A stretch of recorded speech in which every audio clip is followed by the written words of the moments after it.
My name's J.C. McCauley. I'm Nyesha McCauley, and you're watching AccessTV.org.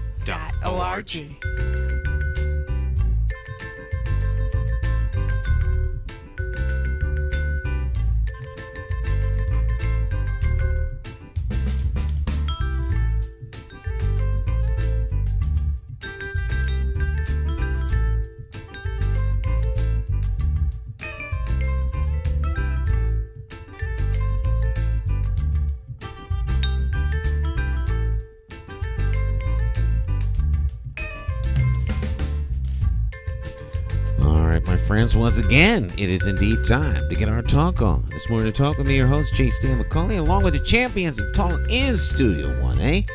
We have none other than the one and only Cleo Duke-Wright. Good morning, Miss Cleo. How you doing? Good morning. I'm doing fine, Stan. How are you? I'm doing good. You're looking good today. Oh, wow. I feel good. You look happy and energized and ready for the day. I got this air purifier in my house. Mm-hmm. And it's just a little thing about like this, and I stuck it in the wall.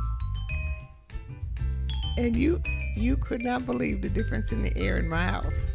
Wow. I mean, if I cook, you can't even smell anything. I could not believe it. Sleep better. Wow. Light. No pet stuff around. Uh-huh. Nothing. I couldn't. I just knew that I would be sending this thing back. So was it use ozone? It's a negative ion something. Anyway, I got the packages. I bought two. Mm-hmm. The two packages was no bigger than this right here. Mm-hmm. I said, I know I'm sending this thing back, because I thought every time I walked into my unit, I thought I smelled something like mold. I smelled something, mm-hmm. but I didn't know what it was. Mm-hmm. And so, and sometimes it was trash, but I didn't know what this was, and nobody smelled it. And they were nose blown. And then my husband's room, we have the commode and this and that, Uh-huh. the diapers and the cats and all. So I said, let me get this, and maybe it'll help. So I got it. You will not believe. No odor anywhere. Wow. This big. No filters, no anything. What's it called? Oh, don't ask me. I've heard advertisements on the local radio shows. Look up air purifier Uh-huh. on the top 5. It's on the very top. And it's just, I should have, I don't know what it's called. I'll call you later on and find out. And yeah. And it there's a night light on it. Mm-hmm. And then you can put it to the middle, and the light comes on every time someone passes it, like beeping. Mm-hmm. But I don't use any of that. I just use. Fresh air is always a thing. Like we here, our windows, all of our windows have locks on them. So if you raise them, they'll only lift up like that much. You won't. So unless you have to defeat the locks to get us to push in. Mm-hmm. Right. So our windows are always open. I mean, our windows are open year round. Always. Oh, yeah. Get the fresh air. To get the fresh air. And so people say, well, yeah, but the amount of money you know, what about your heat? Yeah, we pay for the heat and we get the air too. So I don't mind, At this, but you got that fresh air. But you don't have to even open your windows. I mean, yeah, I like the air from outside. You even feel lighter. And but I never knew that air was heavy or it caused mood and all of that and health issues. I didn't know all of that. Wow. But so then when did you get these? I got them on the 7th. Okay, so you just got it last week. Yes. Just this past week. And 4 days ago. As soon as I plugged them in about very short time, you could feel the difference. Mm-hmm. You felt the difference in the house. And see, in my son, I said, "Do you feel this difference in the air?" Because I'm always talking about the air and the smell. He says, "Oh, I feel this difference. I feel like I fly. It's a wonderful thing." So I thought he was kidding me. I thought, "Come on, be serious." So he says, "I am serious. It's better." You said something profound. I don't know. Maybe it's profound to me. I don't know. But I mean, so the air has created. So because I'm telling you, you look. I feel alive and bubbly. So the much air better. is the air.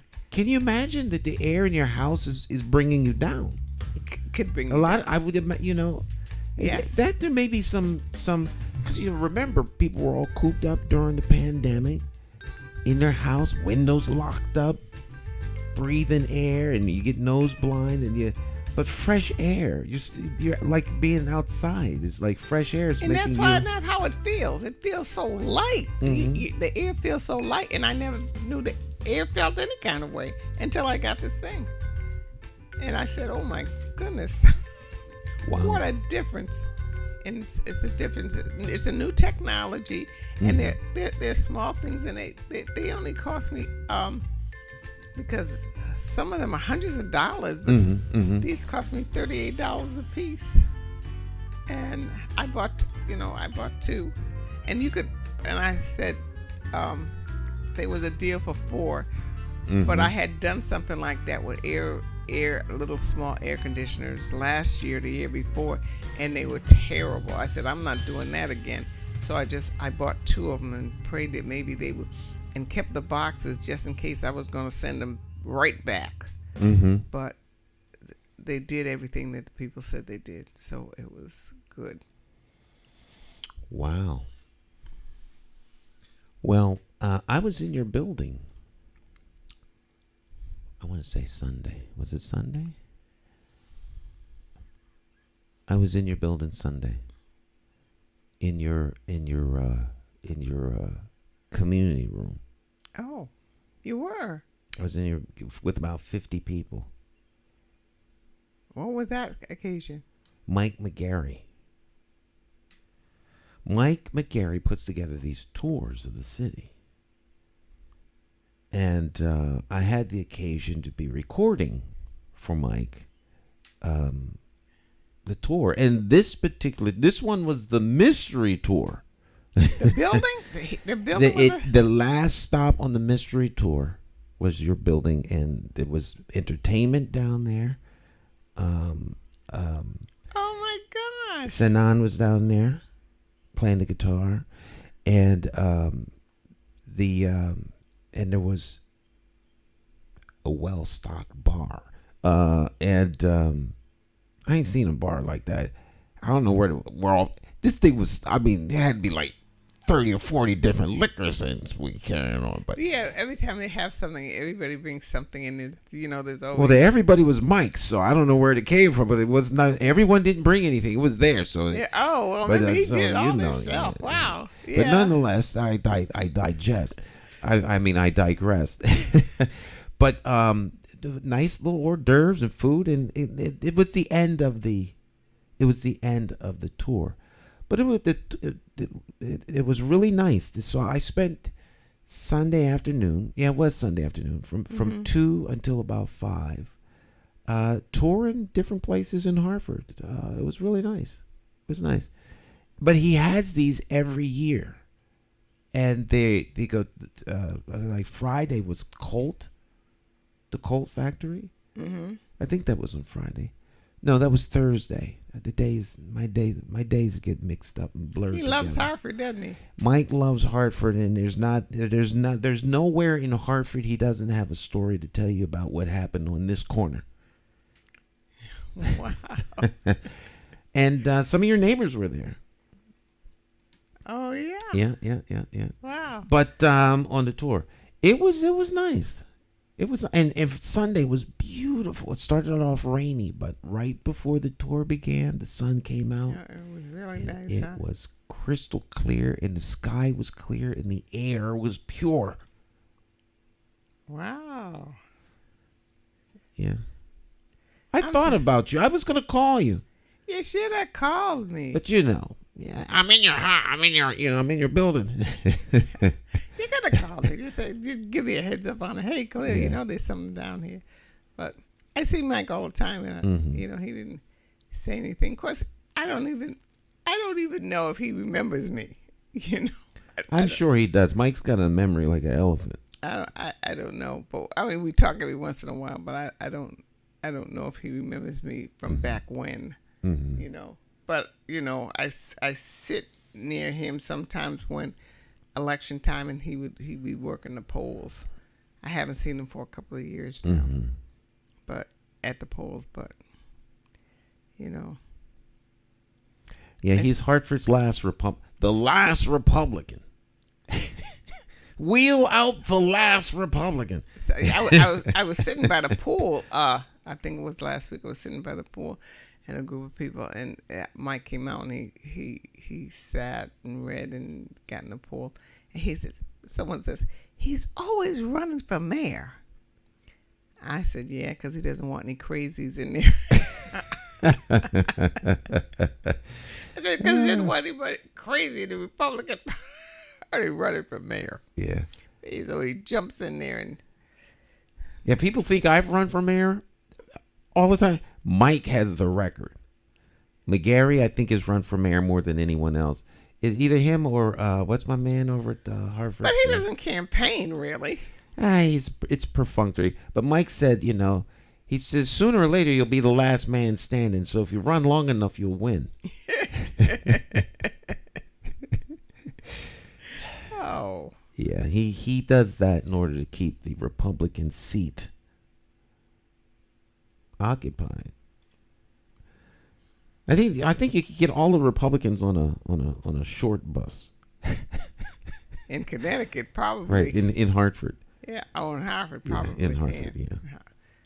Yeah, so all the towns. Yeah, it's a one-party town, and there's a lot of people don't think that's a good thing. One-party, and that's town. so unfortunate. I'm sorry. Yeah. I think it's very unfortunate. I wish we were kind of a mixed town. You get some back and forth. You get some real diversity of thought and opinion. Hey, knock those guys out a little bit. Election coming up. Everybody's having their fundraisers. Shelley Davis had a fundraiser. And then Doug McCauley had a fundraiser. Oh. And I think there's someone else running. So the Senate seat is being hotly contested in the second senatorial district. Senate seat is being hotly contested. Doug's? That's Doug. Oh. Douglas McCauley. I really been running around with my husband so much. I really, by the time night comes up, I'm dropping. I'm not listening to nothing. I'm going to sleep. But the little bit that I've heard, I haven't heard a whole lot of good things with Doug, and so, but I don't know who's running against him. There are two people running against him. Do they have any kind of a chance? I haven't put my head in this. I try to stay out of. I'm really trying to withdraw myself from the whole political process, if you will, as much as I can responsibly do so. But Shelley Davis, she's a union boss, big time. AFL-CIO. She's a president of one of the unions at the school. I think I want to say the paraprofessional union. I think she's the president of that. But she's also a big union boss. There's like a union coalition. Mm-hmm. There's a coalition. She's a heavy hitter of that. And then she's a regional union boss. Yeah, a union. So does that make any difference? Well, That you know, sounds like just the same old political stuff. Yeah, you know, to me. it's interesting how politics is. Is The you same know, old stuff. is it representative of the constituent, or is it just access to the power? Well, you're not going to know until they get into the office. Well, you know, I'm beginning to wonder if that's just the nature of the office. It's like, you know, it's like you're a spark plug running and make a different type of engine. No, you're just a spark plug, and you're going to do your job as the spark plug. Mm-hmm. You're not changing the engine. You're not changing the timing, how fast the car goes, what kind of car it is. You just And don't get clogged up, because then you'll have to be replaced. There you go. Spark plugs aren't working anymore. Get a new pair. Get a new New set. So are our politicians just spark plugs in the engine of democracy? I think that's a good analogy. I think that's good. I think that's, you hit that on, right on. And the whole process is the removal, selection, and replacement of a brand of spark plug. Mm-hmm. Are our politicians mere spark plugs for the machine? Who makes a difference? Who makes a difference? I'm not. I still have hope. Mm-hmm. So do I. You know, still have hope. But what I see is just negative. I don't see anybody out there who's really gonna fight for change. I don't see a Duke out there. There you know what I go. mean? Yeah. I don't see anybody Mm-hmm. who's gonna fight the fight. You know, I don't see that. Mm-hmm. And Now, when you say you don't see a Duke out there, I think you're referring to yes, Chris. Yes, Chris. She's pointing at a seat where he was sitting before we came on the air. Not And, Duke. Yes. Yeah, Christopher Duke. Now we did an interview with him this morning, a special that aired on most of our social media assets, but it does not appear to have aired on Facebook. I don't know why. A technical glitch. It aired everywhere else and on everything else. So it'll air later on today on Facebook. But yeah, you got to be in the fight. And you know, if we go back to that spark plug analogy, if you decide you want to make a real change or difference, then you miss firing. And everyone comes to get rid of you. Can you make a difference? I think you want to, but can you? Well, I hate to bring this up all the time. People are sick of me. But when you think of that, everyone is against you. There are many people for you, but they have no power. But right, you got to think of Jesus. In the back of my head, I said, okay, everyone's against you. Keep on going. But I've never been in that kind of I've been in spots, but I haven't been in a significant spot where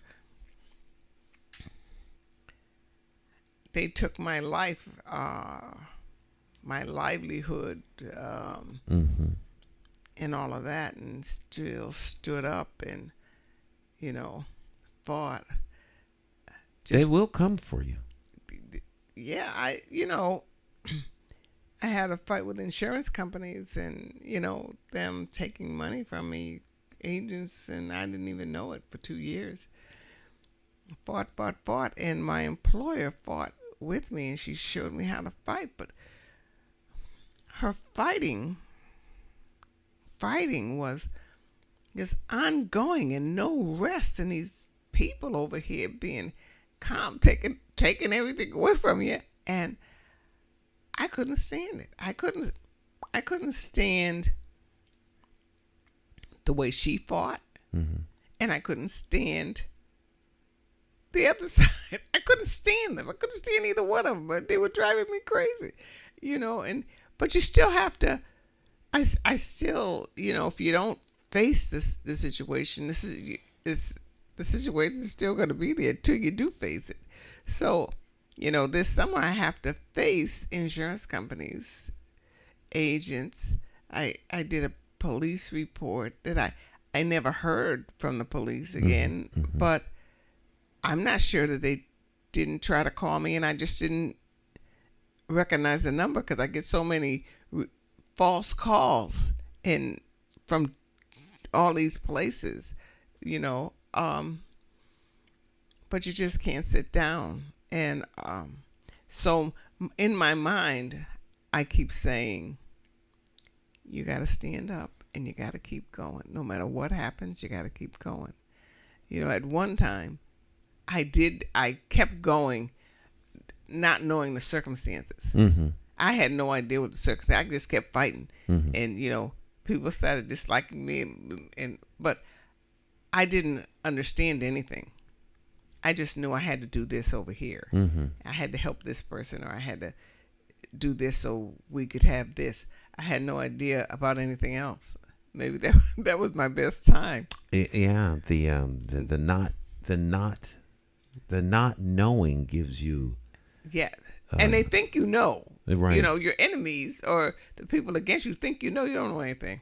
You're just walking. You're just walking by faith. I'm just walking by faith, and got a lot of what we wanted. Now I realize a lot of things. I walk a little slower, and I think before I do, but I don't know, how do you fight these people without going absolutely crazy? I don't know how she does it. She's a fighter. My employer, I don't know. She will get on that. She's a fighter. She's an attorney, isn't she? No, her father's an attorney. She's a teacher. Oh, okay. She's a teacher in the West Hartford school system. But she will fight. Her father's a lawyer. Yeah, she's a fighter. You have to be a fighter, almost like a soldier. To the point where I'm saying to her, stop. But she says, Cleo, you can't stop. And she calls up somebody and she just lets them have it. And I'm just looking at her. I'm saying, wow, she takes my breath away. She actually takes my breath away. I'm saying, and she's always on the phone, always doing something, always correcting something, always volunteering for something, she just keeps on going, and she just never rests or stops. And believe me, if she wants to get you, she's just good. I think it's gonna be her last breath. She's gonna tenacious. She's right. She's gonna get something. My car broke down at the car wash on Granby Street. It didn't. He went through it was driving fine, and it came out. The man drove it out, and when I got in, I wouldn't go. Then smoke started coming out, and I couldn't turn the wheel, and I said, "Oh my God, what happened?" So I'm thinking something happened going through the car. So I went up to the man, and he says, "Nothing happened. Nothing happened." And so I called AAA, and AAA, she looked under the cars, and there was these tubings or something hanging. Ooh. And so, I have her son with me, so I'm calling her. So she's coming, and honey, she came there with a bang. She asked her, what happened? Is something happened in there? And the man said, no, nothing's happened in there. And they had the discussion, and she says, we'll call a lawyer. And she was up, and she went back there, and I'm standing there, not knowing quite what to do, except, get the AAA to take my car to the garage. Of course, when I got to the garage, the mechanic said no, it had nothing to do with the car wash. It just happened then, and I needed the new tubing, and I thought something major broke, but it wasn't. They fixed it in a day. They fixed it very quickly, and wasn't overly expensive, was it? It was expensive. Well, the labor. It was expensive, and so I haven't been. She threatened that I haven't been back to that car wash because I always went there, but I haven't been back because I'm saying, oh my God, they're gonna kick me out of there. We threatened them and we did this and we did that, and so I've not had a car wash. I went somewhere else. They didn't do as good a job, so I might go back to it, but I'll go back really hoping that they don't remember. That when I went there, because it had nothing to do with them at all, so. But she's a fighter, though. Yes, she is. You have to be. You have to be. But to your point,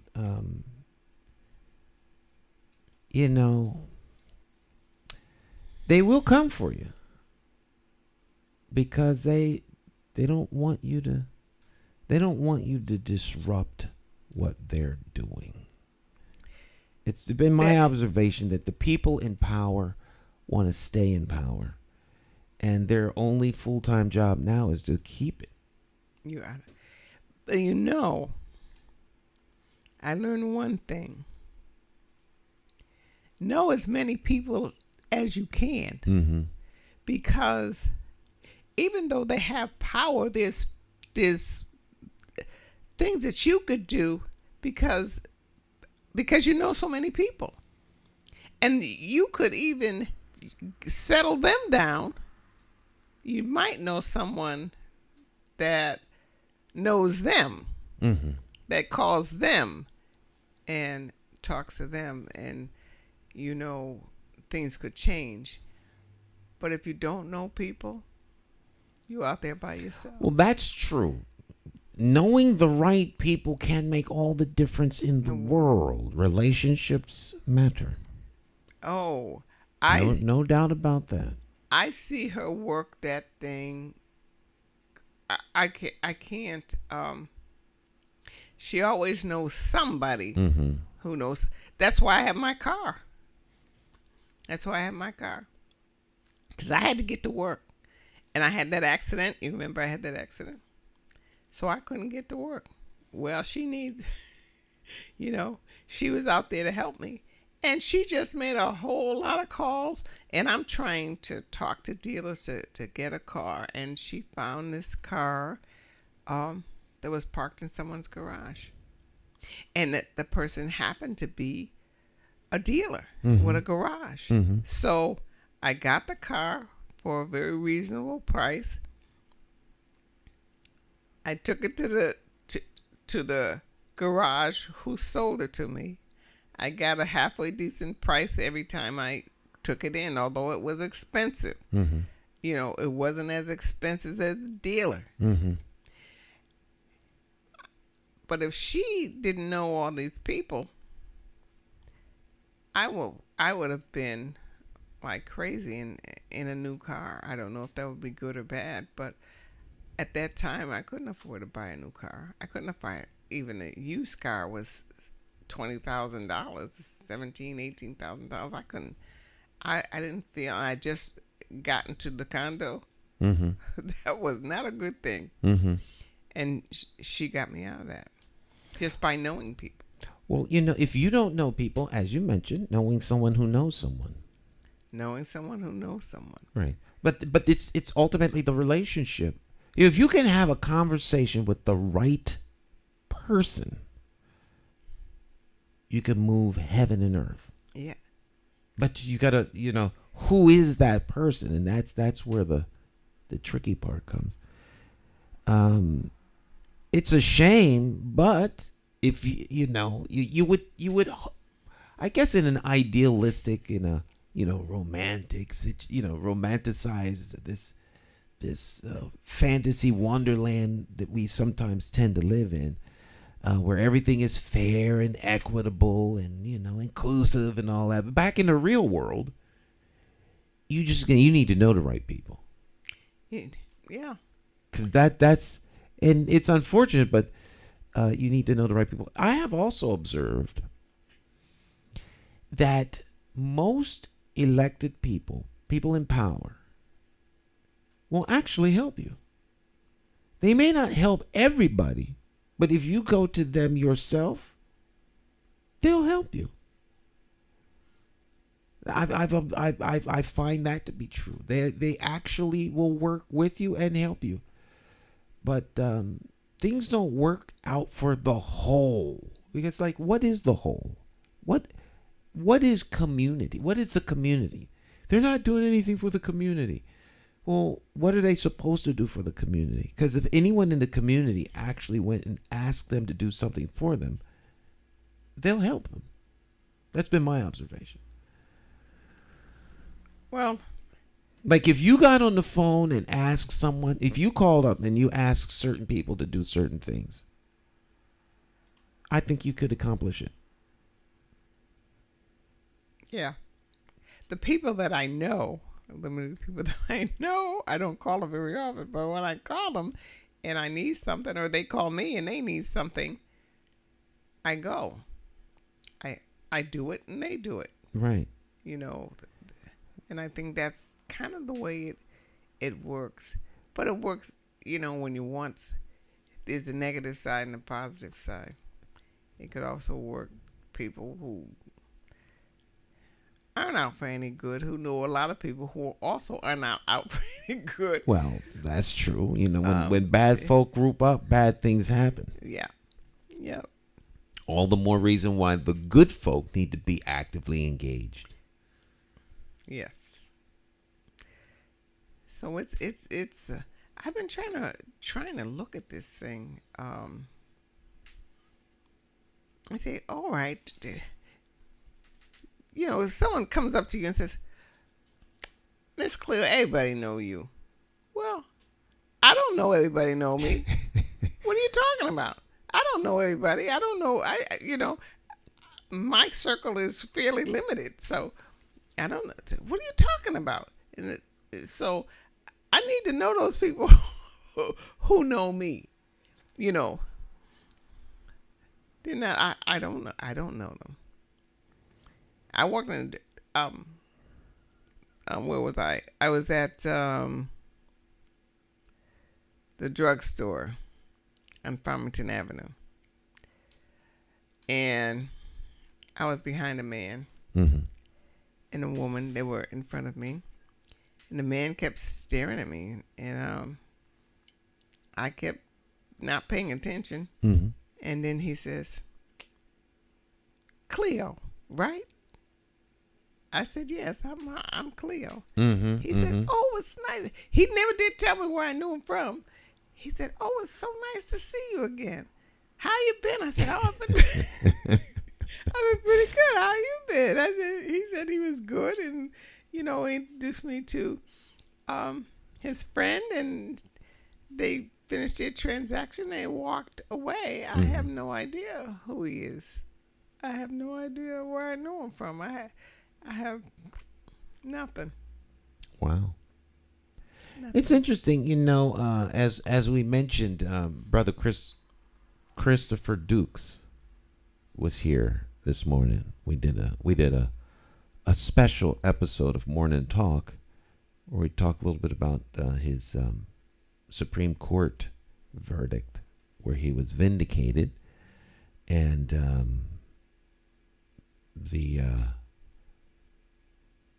the chokeholds, because he's co-founder of the American Justice Project, and where they seek justice for people. And it's an ongoing series, so we'll have him back. But he sent me a message here, to your point, and 27 minutes ago, this message, because he just left. While walking down your front steps, I was approached by a man heading to the law firm next door. He said, "You look familiar. Are you Chris Dukes?" He told me he was a former student at CCSU, student previously in trouble for misconduct. He thanked me. He said I was so fair to him.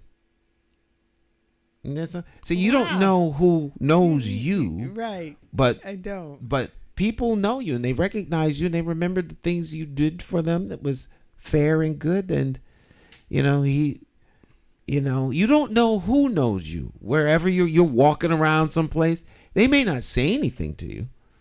Yeah. But they know you, they recognize you, which is one reason why you always want to treat people with some decency and respect. Yes. Because more people know you than you may realize. Yes, yeah. I realize that now. Mm-hmm. That happens, kind of frequently.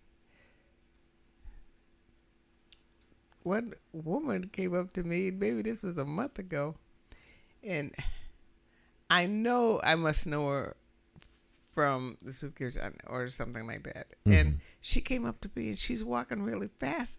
And she says, Miss Cleo, oh my God, you look so good.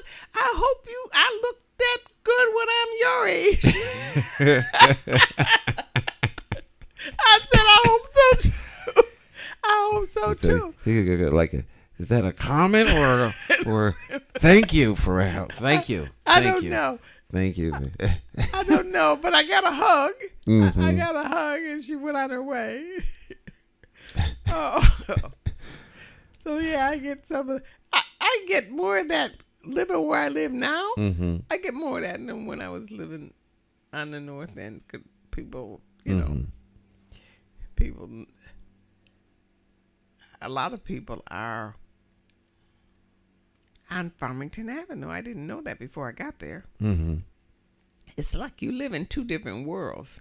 There are more than there's absolutely two different worlds here in Hartford. Now, if you go, let's see, if I walk up to Farmington Avenue mm-hmm. and I take a left toward Gillette Street, yeah, I'm going where people hang out and they're in front of the stores and everything. There's usually not any trouble like there was on Blue Hills, you know. Mm-hmm. And they're talking and they're sitting on benches and they're just conversating. Now, if they're quiet about what they do, if I go up if I take a right going toward Walgreens and the Prospect, whole different world. No one's hanging out. Mm-hmm. You go in the store, you get served, you come out, blah, blah, blah, blah.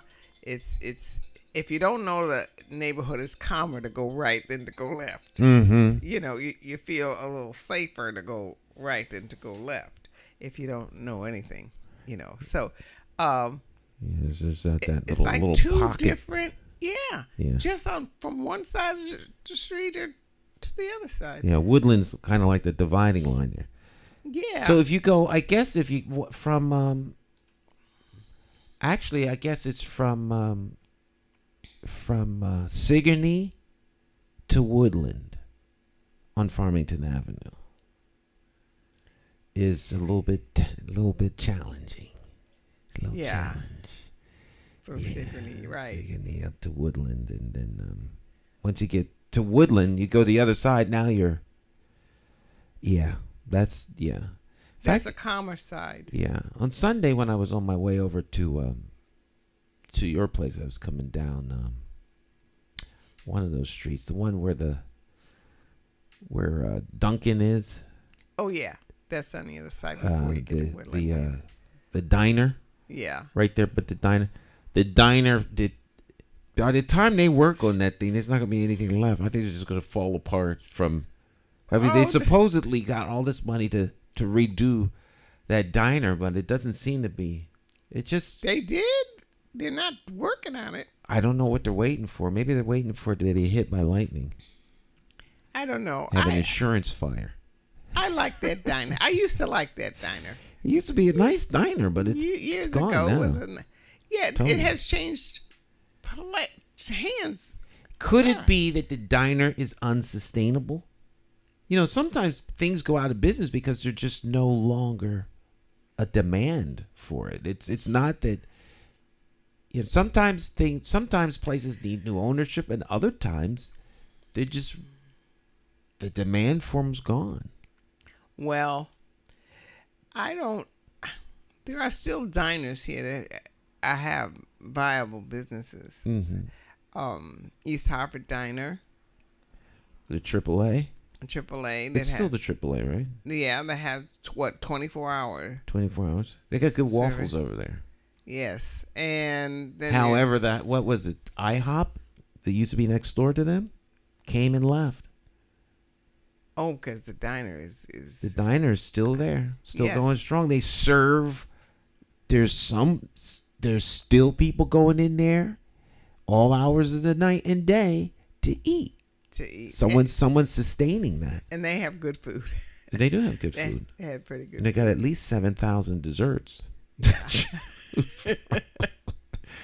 I think that's a Greek. I think it's a Greek diner. Yeah, it's Greek. Yeah, you don't. All Greek diners have at least 25 different dessert offerings. Really? That's been my observation. They got chocolate cake, lemon meringue pie, apple pie, cherry pie, pound cake. You know, just on and on and on of all of the different types of desserts. Oh, You're not a dessert person. yeah, I am. I used to be, Mm-hmm. and not so much now. Mm-hmm. You know, I still cheat with cookies, but And you're a cookie person. I'm a cookie person. Yeah, I like cookies, but not pies and Mm-hmm. cakes and things. I like sweet things, but I don't like sweet. Mm-hmm. You know, things. Yeah. So Like a Marie Callender pie. It's just like I a don't block know of sugar. oh It's just sickening sweet. no, that's Frozen pie. that- Yeah, Marie Callender. Oh no, that's not me. Mrs. Smith used to make a good apple pie. I've had The Mrs. Mrs. Smith's deep dish apple pie was really, really good. Then they didn't have them anymore. I don't know what happened. Anything you like, they just Take it away. Just take it away. This is No, Yeah. I guess there's no market for it. On this tour, I met a woman, and it struck up a conversation about ice cream. We were over on Bartholomew Street at the old factory over there. Mm-hmm. There's a beer place where they make beer. It was fascinating. And nonetheless, we started talking about ice cream, and she mentioned Lincoln Dairy. Oh, And I told her unfortunately have never had Lincoln Dairy ice cream. However, everybody talks about Lincoln. I've had so many people tell me about Lincoln Dairy that I could almost describe it to you. But she said they had the best. She grew up one block from Lincoln Dairy. on Sunday. Back when white people we're still around. we're still around. there. So that's how long ago she was. But she said the Lincoln Dairy had the best ice cream. She said Haagen-Dazs doesn't come close, and Ben Where and did Jerry's Lincoln is Dairy horrible. get- And they had big, strong men Mm-hmm. scooping the ice cream. They were big and and they scooped the ice cream. It just was. It Took was a little muscle to get Yes, through that. well, Well, she said it was 200% butter fat. She says it was the best ice cream in the world. it was butterfat. Butter fat. Haagen-Dazs is almost, I call it frozen butter.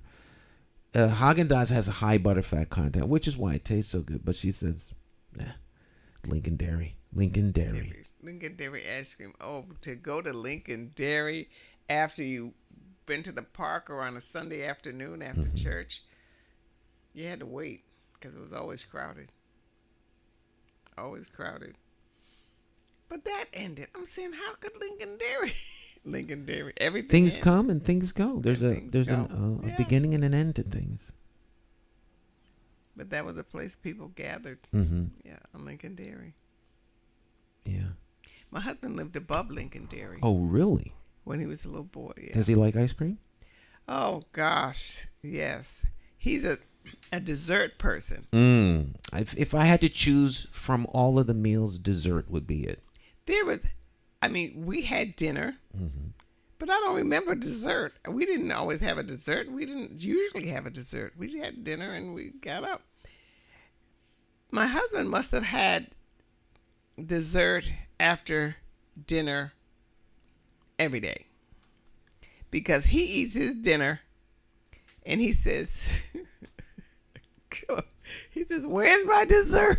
I said, "What do you mean?" So I have to make sure I have ice cream. Ice cream is the number one thing. Ice cream. I have to have cookies. He doesn't go too much for fruit except in the morning, but a sweet tooth candy. Oh, I could give him candy for dessert, but there has to be a dessert. And I said, "Where do you get this? What do you mean there has to be a dessert? Where is the dessert?" So his sister calls me to bring her some food sometimes. So I try to put some dessert in there, because all those people are alike. All his siblings, they're all, So I gotta have dessert. And his mother always had, you walk into the house and it's this huge thing of candy. All kinds of candy in the thing, people just like a bowl, candy bowl? A big bowl of candy. And then there was something on her table in the kitchen, and my sister-in-law has candy on her coffee table and on different places in her house, and in the dining room there's candies and things. So I never had that. I never had that in my house. Nothing. But they're have that sweet tooth. Sweet tooth. The parents had the sweet tooth, and they have the sweet tooth. So us poor people to marry him have to have dessert. Have to have dessert. Well, I like dessert, and sometimes I have dessert first. But I always have ice cream in the house. I always have ice cream. If you look in our freezer right now, you'd be stunned. There has to be. I think Nia has four pints of ice cream. I have 2 quarts and 2 pints. I have 2 pints of cherry vanilla, a quart of coffee ice cream, and a quart of chocolate. And the coffee and the chocolate are halfway done, and I'm feeling a little bit angst. So when I go out today, I'm gonna buy 2 more quarts. You can do that because you have that kind of a metabolism. I would be as big as a house if I did what you did. That would not suit me well at all. No. I'm really jealous about people who could just eat anything they want to eat. Healthy or unhealthy. They just eat anything they want to eat and keep on going. And nobody in my family is like that. Not one person. Well, I have an aunt who's fairly thin. But that's it. My father was a big man. That's why when I was looking at Chris Duke, Dukes, so he says. I said, I don't believe it. And I looked at his hands, because he doesn't have big hands. In my family, the men, the Dukes, have huge hands. Even the little short ones. The little short men have these huge fat hands. And I'm looking at his hands. I said, no, he's not. He's not the immediate family Duke. Like, that's how I knew Henry Price. I saw his hands. I said, Ines. Look at his hands. Look at his hands. Because I didn't know at that time that he was actually related. That his grandfather was Uncle Henry. I didn't know that then. Oh, okay. We talking about Bubba? Yes. The Henry Price. Huh? The Henry Price. Yeah, yes, the Henry Price. I didn't know his grandfather was Uncle Henry. But I talked to him the other day. Henry Price. And, his name didn't click to me. And then Henry Price. And so I said to Ines, he's related to Uncle Henry in Windsor? Uncle Henry is his, because he has big, huge hands too. I said, oh, he's part of the Dukes, because Daddy said the Dukes, the Prices and the Smiths. Dukes, Prices, and Smiths. That's what I remember. And he's a Price. So I tried to get some information from his mother. I think it was his mother. But she didn't know anything about Dukes. So. It's interesting. The the family tree and the relationships and tight-knit families, our families, I don't know if the families are as close and tight-knit today as they used to be. I think there was a time when families were so interdependent on one another. You drew strength, you worked together. Families have separated in large degree. I think if there was a more of a focus on strengthening the family, a lot of things in our society would be fixed. Yep. I agree with that. I agree with that. Homelessness. Every person that's homeless has a family somewhere. And it's a shame that, I have a guy comes by my house. There's panhandling, and then there's the panhandler that actually comes to your house. So, like, he rang the doorbell at midnight. And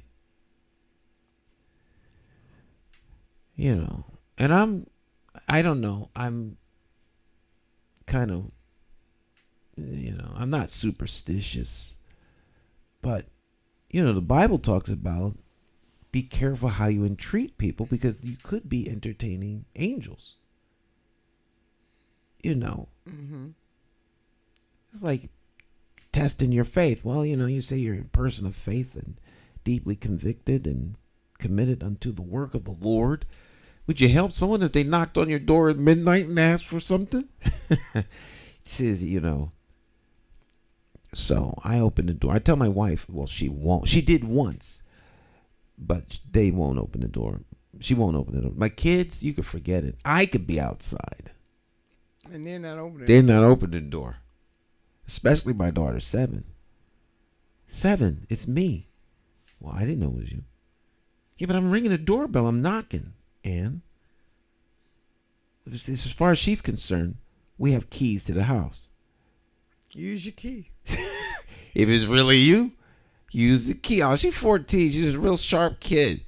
All right, so it's not like she doesn't know nothing. She locks it as soon as we go out the house. It's like Fort Knox. Come home, doors are locked up, deadbolts on. Honey, I went to check the mail. Well, I don't know if you're coming back. Nonetheless, he got into an altercation with his significant other's girlfriend. He wasn't gonna put up with her no more, so he left, and now he's homeless. That just boggles my mind. There's so many people who are estranged from their families, and they're out, and they fall beneath. They fall fall into the cracks, and they become estranged and disengaged. It's a horrible thing. A woman came into the shop on Saturday, and she had like a coat thing and something, leggings and some long sweater or something, and she came up and she said, I'm homeless and this is all I have, and I was just wondering if I could get some clothes here. Someone had put her up in a motel, and this is all I have is on my back. So Pat told her to take what she wanted, And so as she's taking what she's wanting, she's crying. She made us cry. She's crying and she's taking, and she says, I've not been in this situation. And she's crying, and she didn't look like she was a person who lived down the street.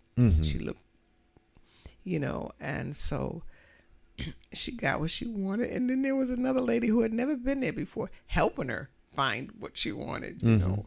And as she's going out, Pat asked her, does she have money to eat? She says, no, but they gave me, I guess they told her some places that she could eat, or they gave her something. And so Pat gave her a little money, and I guess when she went out, she gave her telephone number. Pat gave her telephone number. And the day before yesterday, I think, Sunday, after church, Pat calls me and she says the lady sent her a text. She was crying, thanking her for helping her, because she had lost her faith. She just didn't. She says, now I have hope, and I thank you so very much for helping me. And it was such a, I don't know, it was not like a usual person who comes up and asks you for money. She was just like your next door neighbor who is coming over your house and and just needed a little help. She just didn't look like she was on the street, So I was so glad we could help her. And of course, Pat cries easier than me. When she's hugging the lady, she's starting to cry. The lady's crying and she's crying. I'm saying, I'm not crying. I am not gonna cry over this.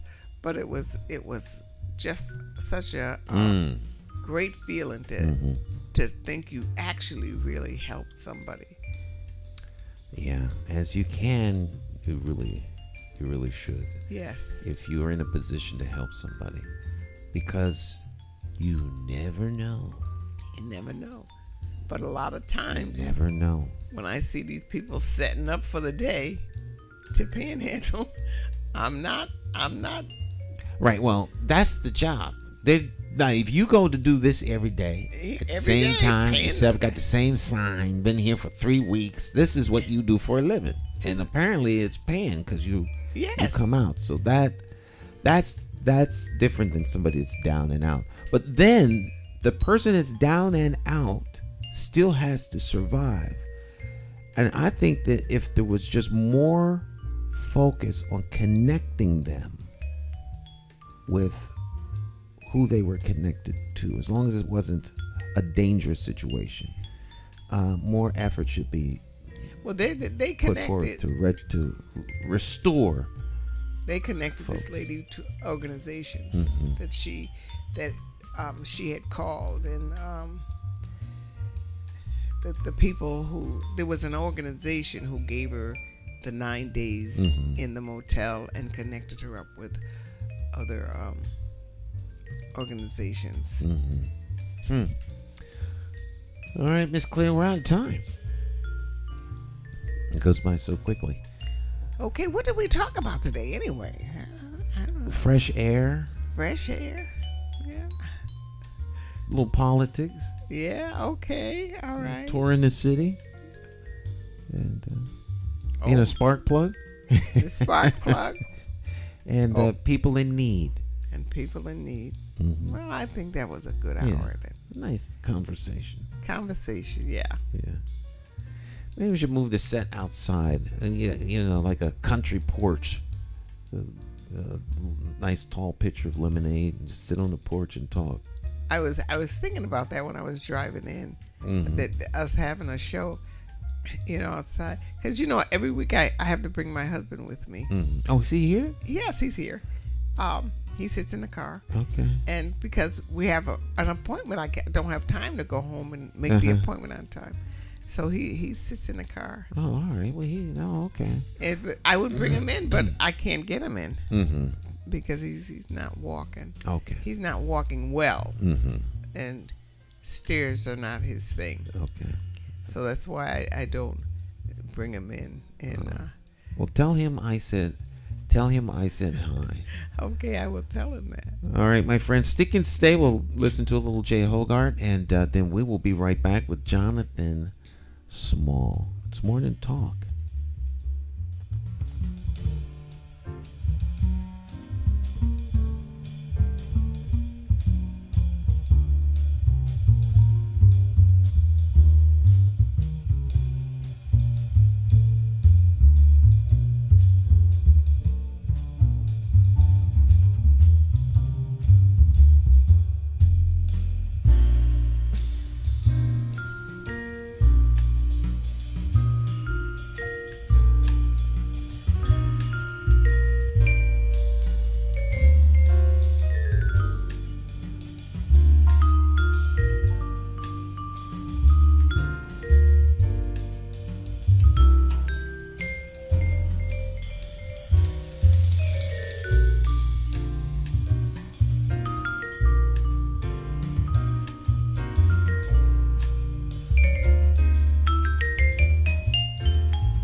All right. All righty. Little child is born. That's Jay Hogarth. Jonathan Small's in the house. Mm-hmm. Good morning. How you doing, Jonathan? Doing fine. It's nice to be back here again.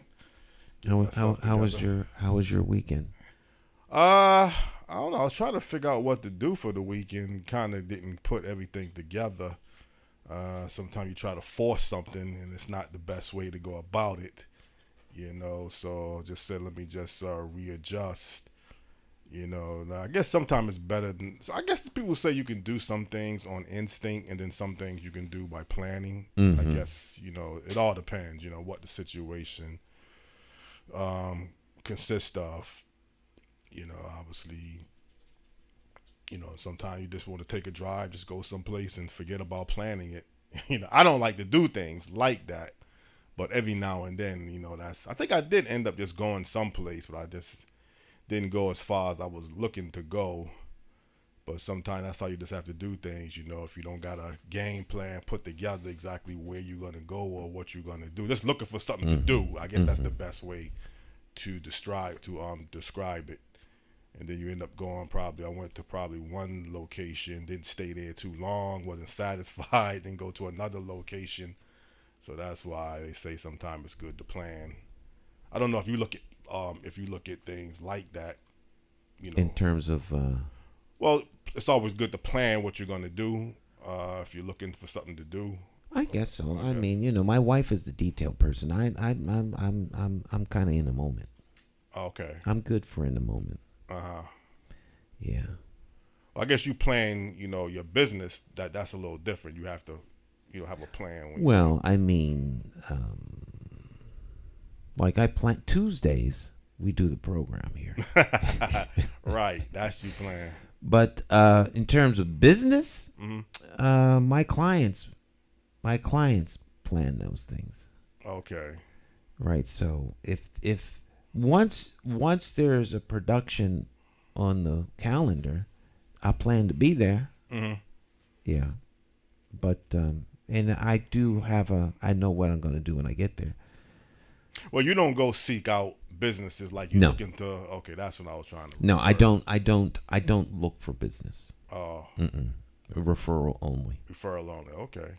Referral only. Mm-hmm. I'm prickly. Uh-huh. I am aware of my prickliness. I'm prickly, so I only work with people who want to work with me. Right. Okay. I'm prickly. I will give a person. I for the most part, I refuse to be paid in advance. And if someone would pay me in advance, I will give them their money back, pack my stuff up, and leave. I'm prickly, so I don't know.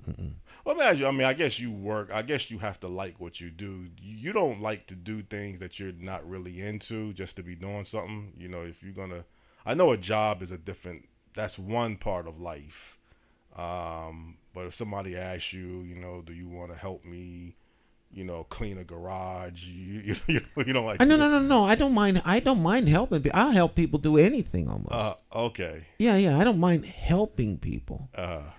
I like to help people. Yeah. Yeah. Because I might be under this misconception that, you know, everything you like to do got to be involved with media and production and communication, but that's not all that you are about. I think that might be the perception that people have because you've been doing this so long. Well, I do this. I like to do all kinds of things. Okay. But this is what I do for a living, if you will. Yeah. So. Well, I'm just saying, if I was looking for some help in some area, I shouldn't limit myself. Okay, should I ask J. Stan McCauley? Does he want to? Miss Stan, could you come by and mow my lawn? Yeah. You know the answer to that question. Right. Right. No. Yeah. Mm-mm. Some people you have an idea Right. of what they would be willing to help you out with and what they wouldn't be. So Mm-hmm. you gotta be selective. No, I think you ask people for help. Generally speaking, people will help you, especially if they're your friends. Right. I I mean, I understand the situation. Your car break down.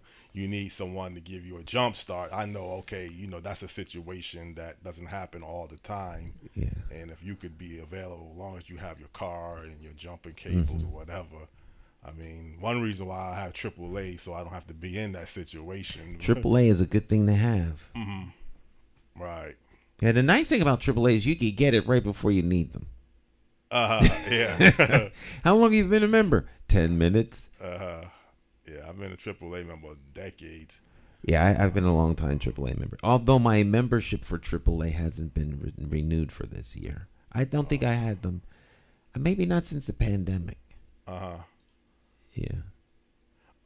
Did you read that article yesterday in the Hartford Courant about the Chef O'Neill 35 years later? That was a real interesting article. I did read it. You did read it? Yeah.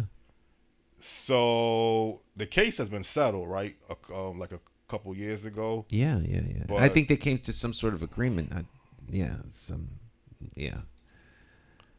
But I guess some dissatisfaction maybe with the results or the outcome, how things still are functioning. I was never a fan of Chef O'Neill. Never. And I never forget when Elizabeth Horton Chef came to realize that. Well, you are a fan of equal education. It's just maybe the Chef O'Neill, how they was going about it. That was the problem. In my never to be humble opinion, thus saith Stan, not necessarily the truth. There's varying points of view in on this issue. I just do not believe that black children have to be sitting next to white children in order to learn. And to me, Chef O'Neill was all about integration, not education. And they used education as the tool to accomplish integration. And I personally believe that's a disadvantage and a disservice to the educational process. We should be educating children, period. Educate them. And so I think that a grave tragedy has happened as a result of Chef O'Neill. That's just my personal opinion. But even with the Chef O'Neill, wasn't it really more one-sided? It was mostly inner-city black and brown students trying to go out to the suburban schools more than the other way around? Well, I think the argument was made because there is such isolation of a particular group of individuals living within the city confines of the city, that there was an unequal education because they didn't have the same access to educational resources that are outside of the city, and that those educational resources outside the city were by almost default going to white people, because that's the number, the majority population of people who live outside of the city are white. So there's a racial imbalance. So if we could mix this up so that racial separation was gone, there would be a more opportunity to have access to the resources that thus bring about a better quality of education. The premise, the idea there is to integrate the races. I have a problem with integration. I'm from Philadelphia, where everything is integrated. It's not like here, where things are all segregated and separated. But when it comes to education, I think that's a flawed premise. Hartford is a town that is majority black and brown.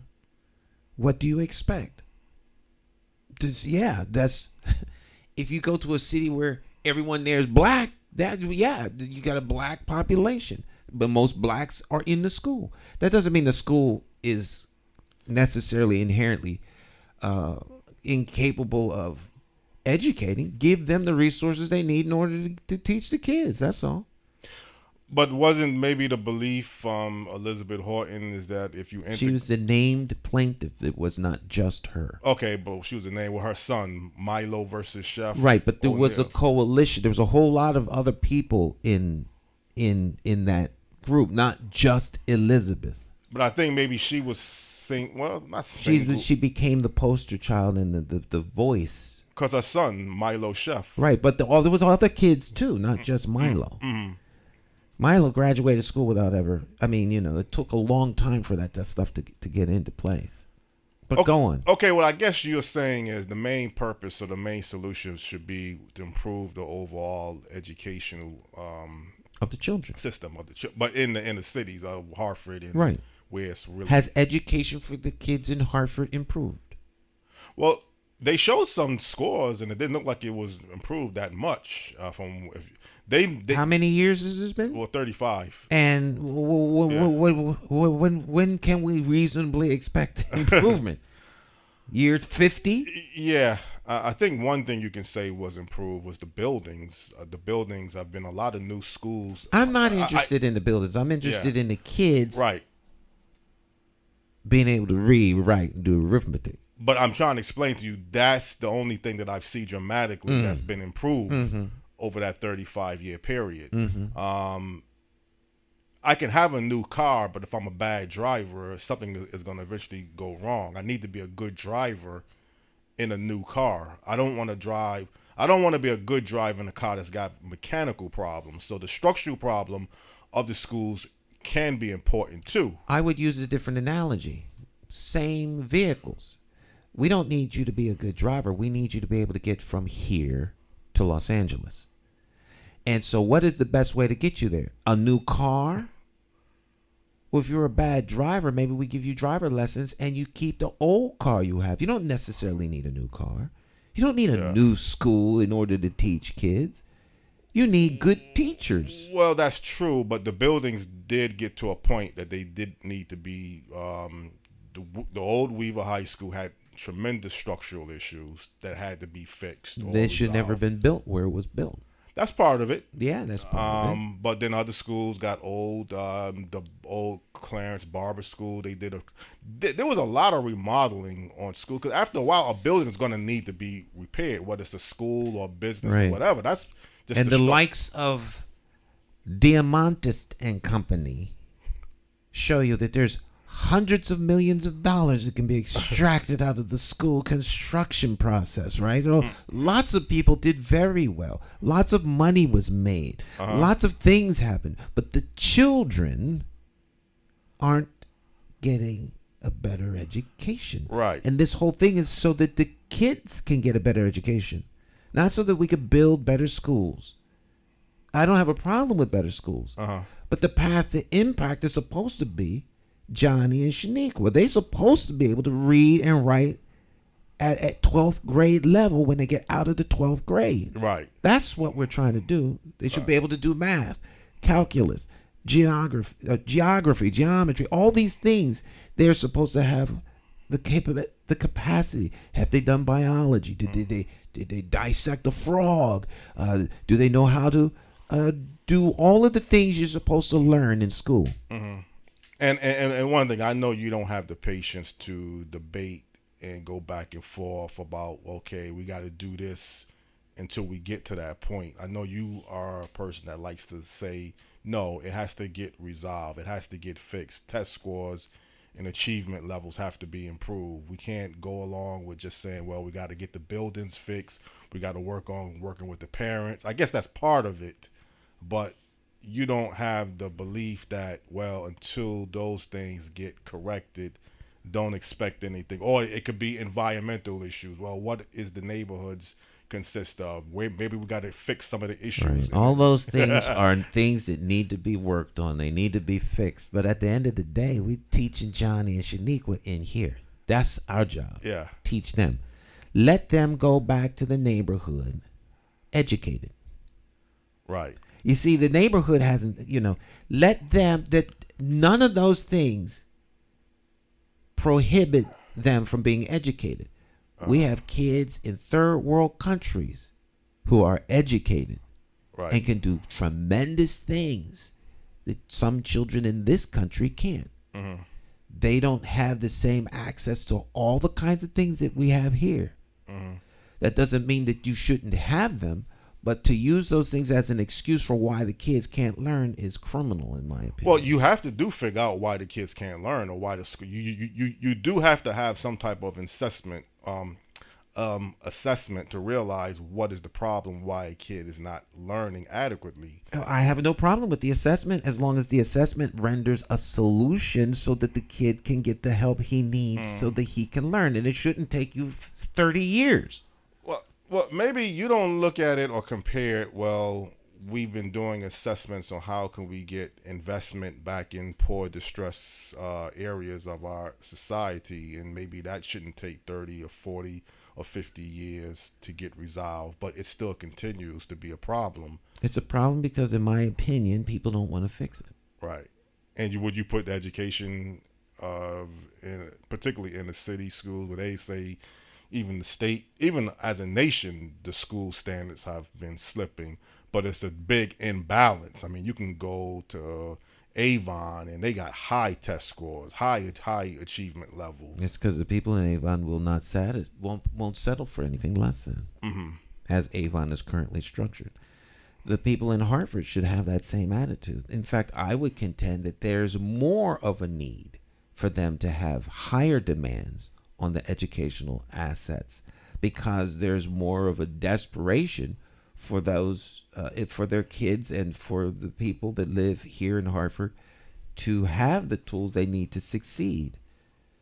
They have the highest need, the most challenges. Mm-hmm. So they all the more reason why, if you spend 8 hours in school, those 8 hours should yield something. Yeah, and I think maybe people might have been under the misbelief, maybe not you and a lot of other people, because it was always this talk, even under former President George Bush, no child left behind. That was some type of a nation policy. So people debated, should you go about it through charter and magnet schools?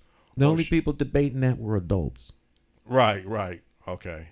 Who are going to be impacted by the change. So the path to impact, is the path to impact the adult, or is the path to impact the union? The teachers union? Teachers unions. Mm-hmm. And all the other unions that serve the facility that teaches the children. Mm-hmm. The child is the ultimate customer. The child is the ultimate success metric. Is this child getting what they need to be able to succeed in the society around them as a result of being in school? So really, it doesn't matter, in your opinion, whether it's a charter school or a magnet school, as long as it gets resolved. Charter school, magnet school, Catholic school, Baptist school, private school, that too. boutique school, home school, doesn't matter what it is. Yeah. You're teaching the children how to. So, what's wrong? Yeah. Well, I'm glad you did mention private school, because that seems like that's always the quick solution. Well, and I guess this is a logical solution for a parent. If you have a child and you are not able to move to a better school district, but you may have the financial means to put your child in a private school, but that's not going to help the mass of kids, because every parent is not going to have the ability to take a child and put them into a private school. I don't know what you pay every year, but I would assume it's going to be quite a bit of money under a tight budget. You could say that's a sacrifice, or you just don't have that type of extra money. Schools should not be allowed to not deliver. Mm-hmm. Private schools have an obligation to deliver, because the people that are paying them will not be satisfied with anything less. Public schools are paid for by the taxpayers. I pay for public schools. You pay for public schools. We all pay for public schools. The demand from the constituent ought to be that if children go to those schools, they need to come out prepared and ready. They should not go a whole year and can't read. Mm-hmm. If they go through a whole year and can't read, whoever is in those buildings responsible for that task need to be fired. Right. And find something else to do, because they have failed at their job. And I don't want to hear how the kids came to school hungry. Kids are hungry all over the world, and they learn. Those are excuses for why there is failure. Because for every excuse someone gives me, I can show you where someone else is teaching those kids. And I think it's a problem. I think it is a problem if you're hungry, but I think it's a problem that a child would be able to go days after days not eating adequately. And again, maybe you don't Let's mix not those. confuse. Let's not confuse the two. Mm-hmm. The hungry child is different from the kid that needs to learn. Right. Because hungry children on the planet learn. Well, I've heard. I'm not saying that the child doesn't need to eat. I'm saying that the school is responsible for educating the child. But who's responsible for making sure the child is fed? His mom and dad. Right. And if his mom and dad have failed, then there are other mechanisms to help them be able to help their kids. And don't most schools would have public free lunch or free? I guess you always had. You free can get lunch. to school lunch. You know, nothing like a good agricultural department to make sure that the cheese gets there, and everybody's making money off of the situation, but the child isn't coming out more learned. Right. Because the school is turned into everything except an education center. Yes. That's what they're going to school for, to learn. Well, I will say, and don't take my word for it. Talk, if you don't believe me or don't accept what I'm saying, talk to a medical doctor. Mm-hmm. It is a scientific evidence fact that if a person is hungry, it will affect their learning capacity. Now, how people in third worlds can do it, I guess you could say someone is capable of going on a hunger strike for a week, where maybe my body and mindset is not. I don't know if I could go a week without eating adequate food. So I do know that certainly part is not being an American. right. Maybe I can't go a whole week without having my television on. I mean, you know, the Americans are one of the most spoiled people on the planet. Yeah. You know, life is rough in America if you can't get, the elevator to work. But, you can use the stairs. I ain't walking up all them stairs. They need to fix the elevator. Well, there is a medical fact, though, that being hungry does affect your mental. It does. So you agree with that part, yeah? Yeah, but that's not the issue. The issue is kids need to learn.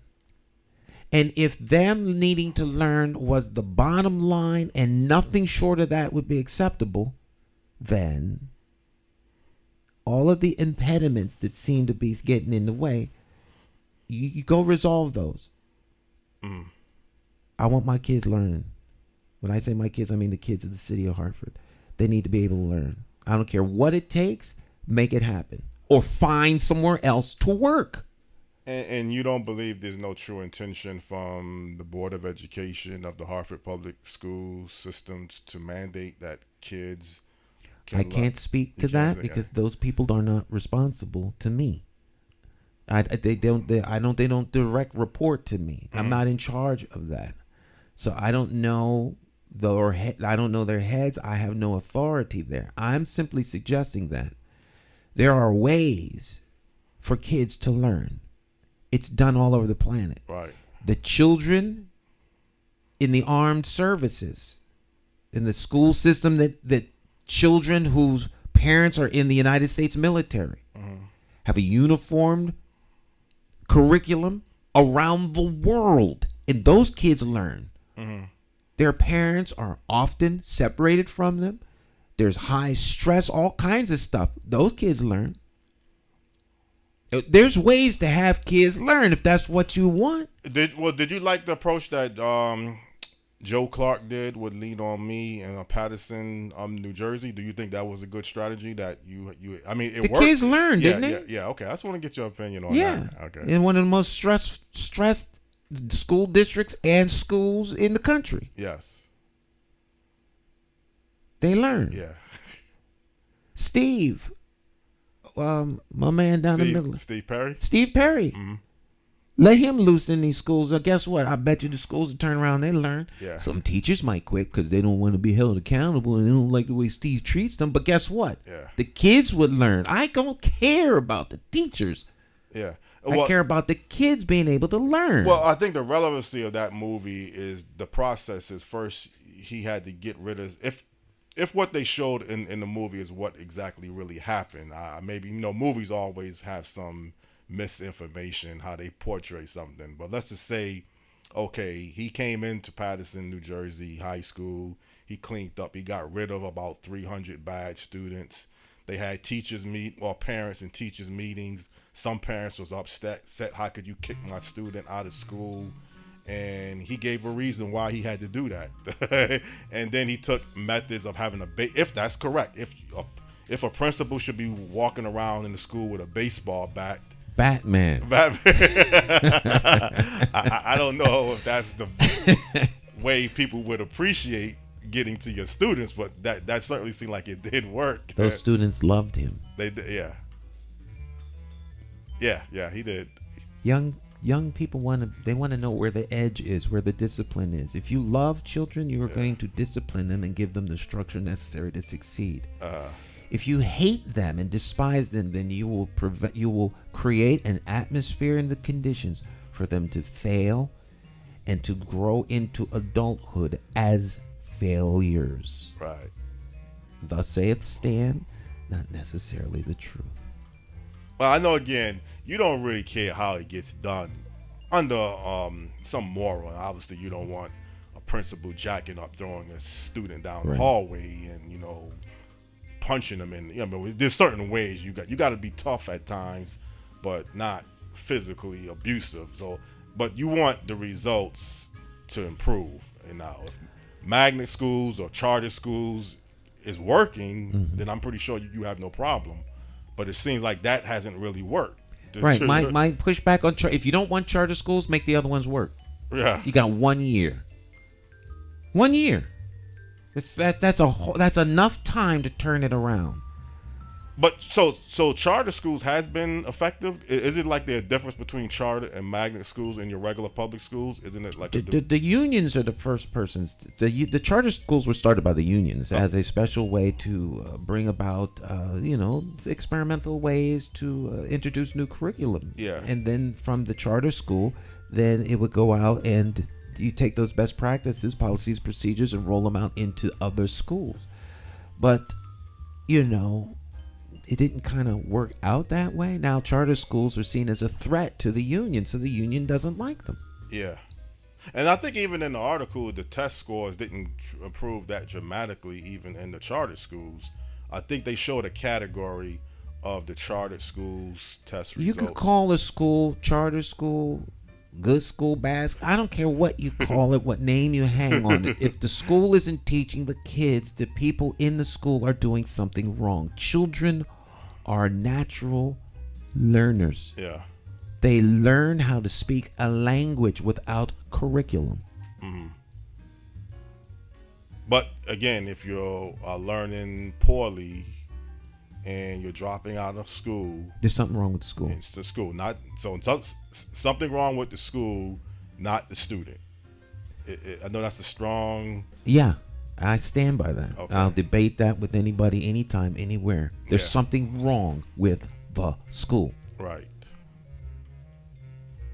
Well, again, I mean, the school, and see, this is where people can debate. There's people who say the schools are not designed to raise your child. If your child's coming with a bad attitude and he's, don't expect a teacher to spend 15 minutes trying to get a group of students under control, although that is happened when I was going to school. But then you had teachers like Miss Cody who wouldn't allow that. You're not going to waste Miss Cody's 15 minutes. You can have any attitude you want coming to school, but when you get in Bertie Cody's class, whatever attitude you had better stay on the other side of the door. And these were what, 5th grade, 6th grade? Sixth grade, yeah. So you're right. The teacher can set the tone very quickly. She set the tone not only for the 6th grade class she was in, but for the whole building. Mm-hmm. Right. Dynamic individuals who are called to teach. Mm-hmm.